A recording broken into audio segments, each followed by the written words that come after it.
Sir நம்ம YouTube viewer ஒருத்தர் கேட்டிருக்காங்க. அதாவது அவங்க கடந்த 2 வருடமாக உப்பே இல்லாமல் சாப்பிட்டுட்டு இருக்காங்க. ஏன் அப்படின்னாக்க எல்லா வித நோய்க்கும் அடிப்படை காரணம் உப்பு, சர்க்கரை இது 2யும் குறைச்சா போதும் அப்படிங்கிறதுனால சர்க்கரை எடுத்துக்கிட்டு இருக்காங்க. பட் உப்பை வந்து சுத்தமாக அவாய்ட் பண்ணிட்டாங்க. அவங்க சாப்பிட்ற எந்த உணவுலையும் உப்பு எடுத்துக்கிறதுல கடந்த 2 வருடமாக. இப்போதைக்கு அவங்க எந்த பிரச்சனையும் இல்லை, எந்த டிசீஸும் இல்லை. அவங்க கேட்குற கேள்வின்னா, நான் உப்பே எடுத்துக்காமல் இருக்கிறதுனால ஃப்யூச்சரில் ஏதாவது பாதிப்பு வருமா, உப்பு எடுக்காததுனால உப்பு தொடர்பான வேறு ஏதாவது டிஃபிஷியன்சி பேஸில் ஏதாவது டிசீஸ் வருமா அப்படின்னு கேட்குறாங்க. இதுக்கு உங்களுடைய பதில் என்ன டாக்டர்? அதாவது நீங்கள் வந்து உப்பு இல்லாமல் 2 வருஷமாக சாப்பிட்டுட்டு இருக்கீங்க. உங்களை வந்து பாராட்ட வேண்டியது தான். ஏன்னா ஒரு வேளை 2 வேளை கூட உப்பு இல்லாமல் சாப்பாடு சாப்பிடாம கஷ்டப்படுறவங்க நிறைய பேர் இருக்காங்க. ஒரு வேளை 2 வேளை கட் பண்ணாலே டென்ஷன் ஆகிடுவாங்க, ரொம்ப எமோஷன். அது எப்படி உப்பு இல்லாமல் சாப்பிடணும்? உப்பு இல்லாமல் பண்ண குப்பையிலே. அப்படி இருக்கும்போது நீங்கள் 2 இயர்ஸை சாப்பிடுங்க, கிரேட், உண்மையிலேயே கிரேட். ஆனால் என்ன விஷயம் அப்படின்னா, நீங்கள் நல்லா ஆரோக்கியமாக இருக்கீங்க, தவறு கிடையாது, நல்லது, சந்தோஷம் இருங்க. மனிதனுக்கு வந்து வருகின்ற நோய்கள் வந்து எப்படி வருதுன்னா, வாதம், பித்தம், கபம் இந்த 3 நிலைகள் மாறும் பொழுது நோய்கள் வரும். இது ஒரு ஆங்கிள். பஞ்சபூதங்களுடைய மாறுபாடுகள் வரும் பொழுது உடம்புக்கு நோய்கள் வரும். ஏன்னா பஞ்சபூதங்களால் உருவாக்கப்பட்டவன் மனிதன் இல்லைங்களா? 3 தோஷங்கள், வாதம், பித்தம், கபம்.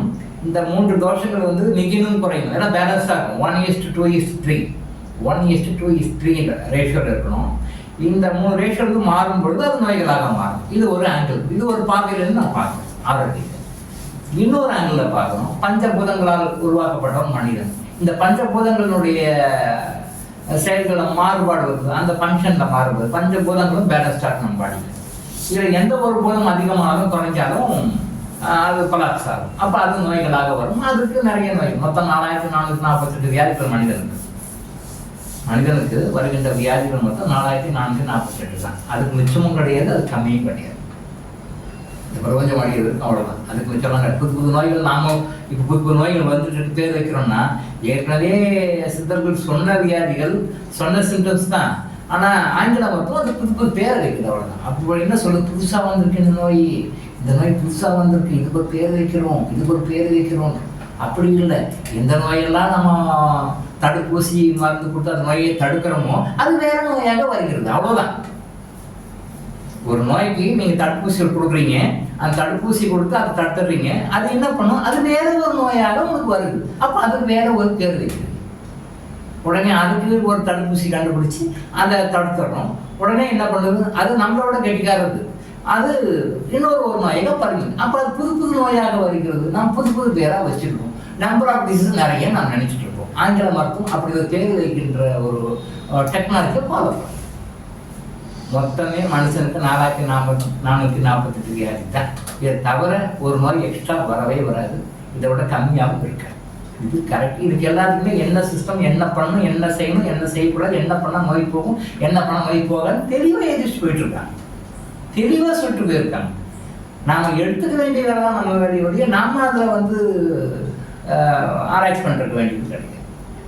அவ்வளோ தெளிவாக நம்ம கட்டமே படாமல் சுகமாக அது சொல்கிறத ஃபாலோ பண்ணால் போதும். அந்த அளவுக்கு நமக்கு சொல்லிட்டு போயிட்டாங்க. நம்ம தான் அதை அப்சர்வ் பண்ணிக்கணும். அடுத்த ஒரு பாதையில் வந்தோம்னா, உடம்புல வந்து என்ன சுவைகள் 6 சுவை சொல்கிறோம் இல்லையா? இனிப்பு, புளிப்பு, கசப்பு, துவர்ப்பு, உவர்ப்பு, காரம், இப்படிலாம் வரும் இல்லையா? அந்த 6 சுவைகள் சொல்கிறோம் இல்லையா? இந்த 6 சுவைகளை ஒரு சுவை குறைந்தாலும் நோய் வரும். எப்படி ஒன்று சொல்கிறோமோ அதே மாதிரி இந்த உடம்பு 6 சுவைகளினால் உருவாக்கப்பட்ட உடம்பு. இந்த 6 சுவைகளால் உருவாக்கப்பட்ட உடம்புல எந்த ஒரு சுவை கூடினாலும் எந்த ஒரு சுவை குறைந்தாலும் நோய் வரும்.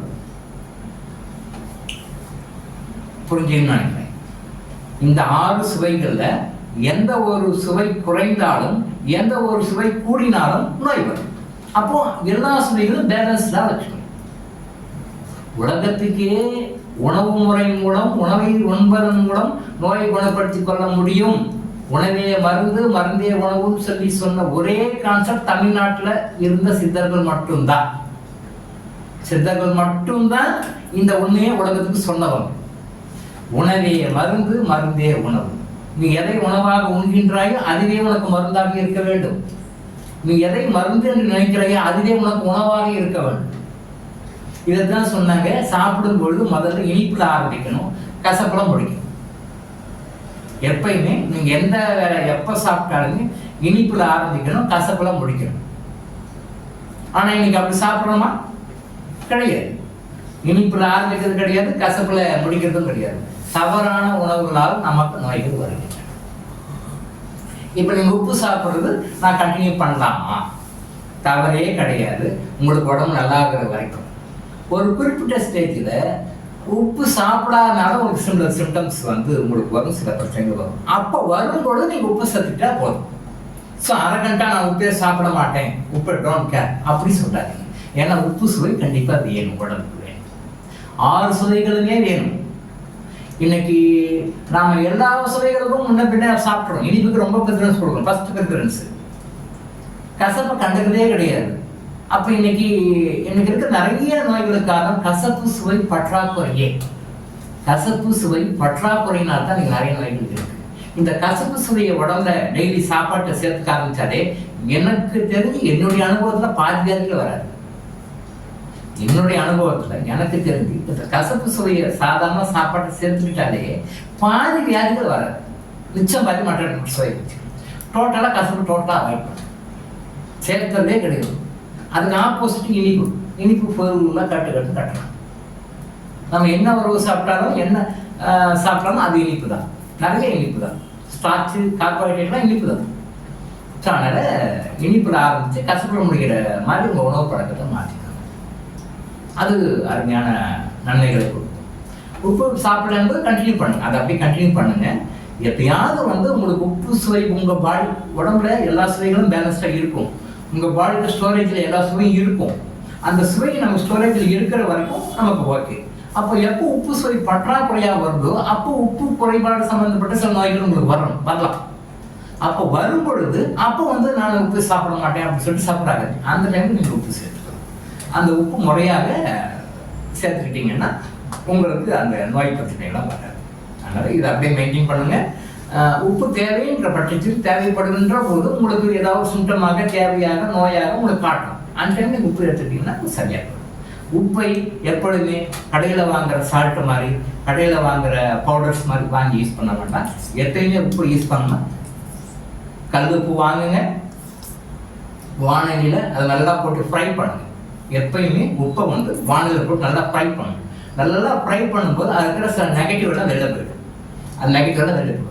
அது வெளில போன பிறகு அந்த கல்லுப்பை நீங்கள் மிக்சியில் போட்டு பவுடர் பண்ணி அந்த கல்லுப்பை நீங்கள் யூஸ் பண்ணீங்க அப்படின்னு சொன்னால் இன்னைக்கு சால்ட் யூஸ் பண்ணுறாங்க இல்லையா, அதனால வர 95% அந்த ப்ராப்ளம் வராது. இது சாதாரண விஷயம்தான். இது சித்தர்கள் சொன்ன சீக்ரெட். புளியையும் அப்படித்தான் அது ஃப்ரை பண்ணி தான் யூஸ் பண்ணணும். அப்போ புளியினால் வருகின்ற கெடுதல்கள் வர நன்மைகள் மட்டுமே கிடைக்கும். புளியையும் வறுத்து தான் யூஸ் பண்ணணும். கடையில் அப்படியே வாங்கி அப்படியே உடம்புல போட்டுறது அப்படியே சமையலுக்கு போடுறது அப்படி பண்ணக்கூடாது. புளியையும் வாங்கிட்டு வந்து அந்த வானிலையில் வச்சு நல்லா ஃப்ரை பண்ணிட்டு அதுக்கு பிறகு அது ஆறின பிறகு அப்புறம் அதை யூஸ் பண்ணணும். அப்போது புளியினால் வருகின்ற கெடுதல்கள் வராது, புளியினால் ஒரு நன்மைகள் மட்டுமே வரும்.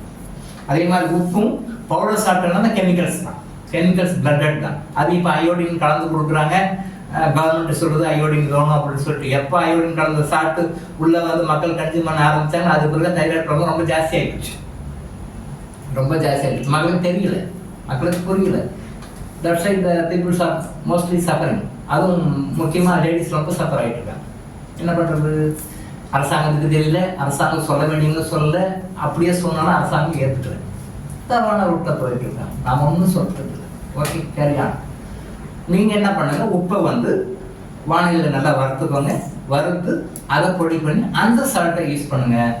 பேக்டு சால்ட்டு, மார்க்கெட்டில் இருக்கிற சால்ட்டெல்லாம் வாங்கி யூஸ் பண்ணாதீங்க. இப்படி பண்ணும்பொழுது உப்பினுடைய நன்மைகள் மட்டுமே உங்களுக்கு கிடைக்கும். உப்பினால் வருகின்ற தீமைகள் உங்களுக்கு கிடைக்காது. இந்த டெக்னிக்ஸ் எல்லாம் நீங்கள் ஃபாலோ பண்ணுங்க. டாக்டர் எலும்பு ஆயுஷ் ஹாஸ்பிட்டல் வழங்கும் விழிப்புணர்வு இது. தொடர்ந்து இது மாதிரி பல அவேர்னஸ் வீடியோக்களை பார்க்க நம்ம சேனலை சப்ஸ்கிரைப் பண்ணிட்டு பெல் பட்டனை ப்ரெஸ் பண்ணுங்க.